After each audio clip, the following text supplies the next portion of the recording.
This is the Little Moments Count radio podcast, created in partnership with community radio stations throughout Minnesota. Each episode, you'll hear interviews with early childhood experts on how to support the important brain development that takes place in the first 1,000 days of life, just through little moments every day. Learn more at littlemomentscount.org/podcast. FM 89.9 KMOJ, a little bit of Chaka Khan, and love you all my lifetime. That means from beginning to end, and even tomorrow. Think about that one for a minute. A little bit of Qology for you. And letting you know that Little Moments Count. It's a show that happens every other Tuesday. And I'm letting you know right now, this episode is brought to you in part with Little Moments Count. Little Moments Count is a statewide collaborative focusing on helping parents and caregivers learn about the importance of brain development for the first 3 years of one's life. Now, we're looking at 80% of the brain's growth happens within the first 1,000 days of a small person's interactions, like talking, playing, reading, singing, the list goes on. And Little Moments Count, if you like more information, you can always go to littlemomentscount.org. And on the phone line, I got Mr. Andre Dukes. I'd like to say good early afternoon, sir. How you feeling? Hey, family. How are you, Q-Bear? It's good to hear your voice, man. Man, I always doubt. feel like I'm at a family reunion when I hear your voice. Hey, well, that's what happens when you ain't talked to somebody in a while and you finally get back at them. Man, it's a family been too reunion long. for real. And Yes, sir. For the listening audience, give us just a little bit about yourself. I know, but then at the same time, where are you at, what's going on, what you doing?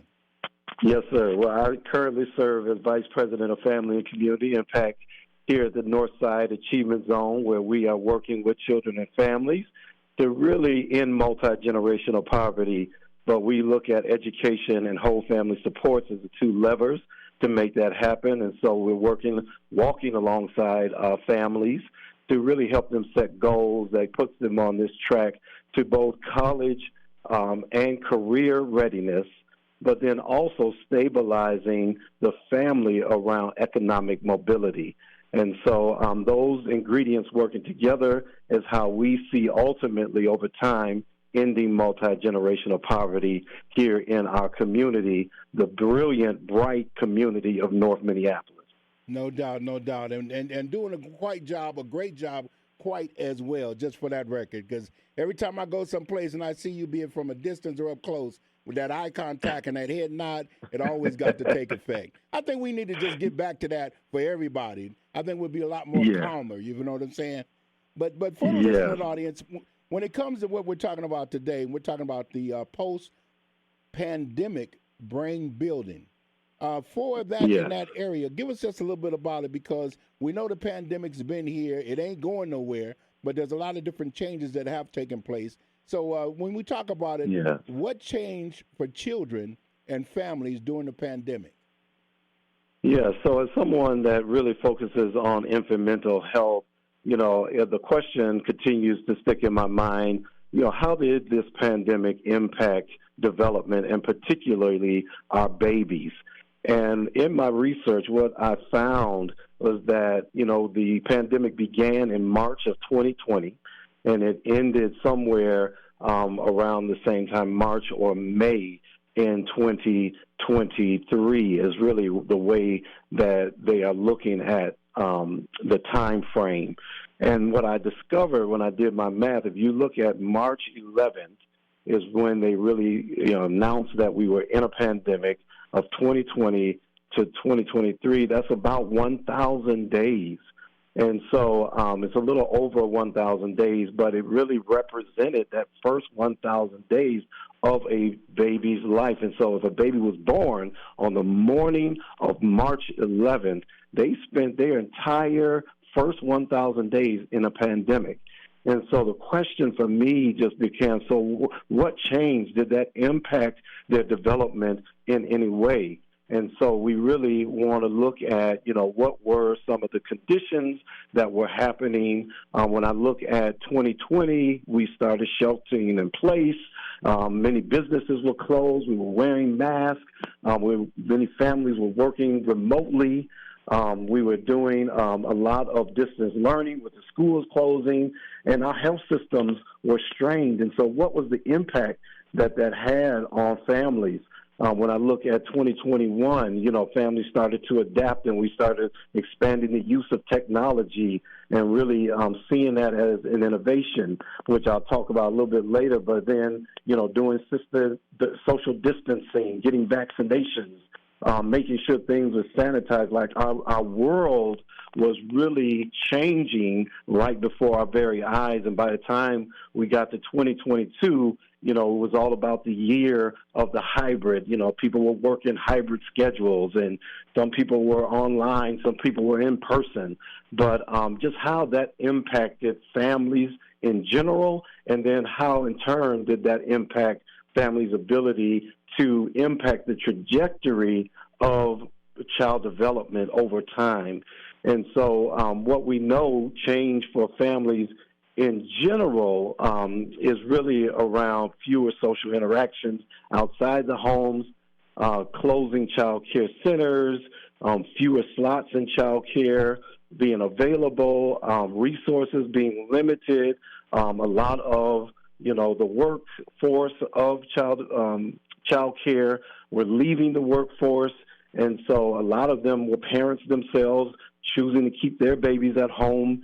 Families were relying on secondary caregivers and technology to kind of help with the interactions and the caregiving of their children. But then we also know that there was a lot of stress this time, stress for the parents, stress for, extended family members. And that in turn had a direct impact on children and their development as well. But, families were figuring it out. They were finding ways to still spend time with their children, still have play dates, even if it was, virtually. But all of those things were important in terms of the development of the children. It just looked differently as it relates to the environment that came from the pandemic and all of the things that we had to do to keep ourselves safe as a community, but still provide quality interactions for our children related to their development. Now, when we're talking about, child development and talking about those first 1,000, days, and starting it out, but then now we're looking at all the different things that have came about. We talk about George Floyd, we talk about all the different lineup of racisms, we talk about a whole lot of different things, and we're talking about families and having to adjust. What would you say to someone that's out there that's going through it? Because sometimes some of us don't know that we're going through it. What would you say to them? Absolutely. I think one of the things that really started to emerge in the pandemic is this idea of wellness, and the fact that, many of us were having mental health issues. And mental health is a spectrum, and so, we have higher levels of stress, and we deal with stress differently. And so I think that a lot of parents felt isolated, did not feel like they could express what they were going through to friends and family for fear of judgment and all of these things. And so one of the things that we try to encourage families to do, and parents in particular, is to talk to somebody. Tell them what you are feeling, what you are experiencing. Don't isolate yourself. Don't bottle your feelings out. This was a tough time that we had to go through. When you think about the limited resources, when you think about families struggling to maintain employment and keep food on the table, yes, we're going to be stressed out about those things, but the worst thing that we can do, and it goes back to that sense of community, we cannot isolate ourselves. We have to find trusted individuals that we can talk to and to help navigate some of these issues. And then, really reaching out to the community for supports and finding out where are, the places that I can go to, really deal with my mental health, to really, deal with wellness issues. I think, places like, safe places like churches and other places in the community where you can get, mental health supports. Where you can go and do mindfulness activities and, practice yoga and all of these things that help our wellness. We have to find those places, seek them out, and engage in those activities. Now, when we're looking at going back to the youngsters, the little small ones, because now with everything you just said, it talked about the adult side of it, and the parents and some Yep. things that they have to do to adjust and balancing things out in order to make some things better. But when we're talking about that innovations and we're talking about, brain building and we're talking about the little shorties, the little youngsters, what do you say since the pandemic can we do, should we do, or should we be looking at? Yeah, I think the main thing with the innovations is our use of technology. And so I think that, as a society, we have learned that technology can be a good thing. We've talked for many years about, limiting screen time for children. But what we have discovered is that, if it is managed well, it can also be a great asset for families. And so, using videos and YouTube, as, teaching tools is really a great asset for families. Even video games, and we talk a lot about video games, but what we have learned is that video games help to increase problem-solving skills and body coordination.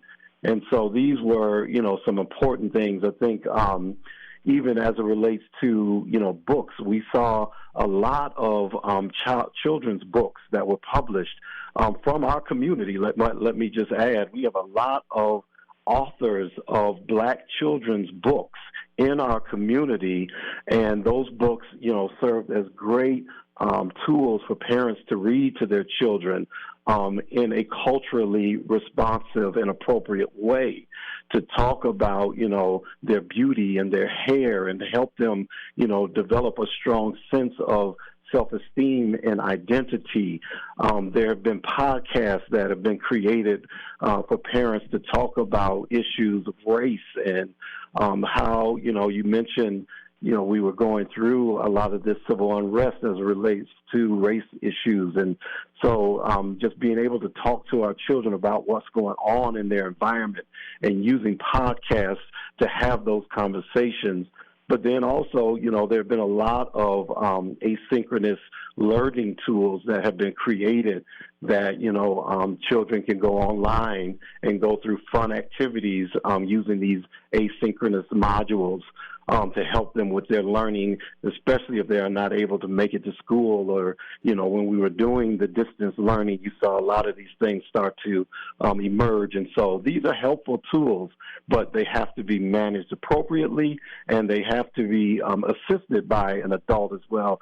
I just want to emphasize that, anything that we do with technology cannot replace that one-on-one interaction with a caring adult.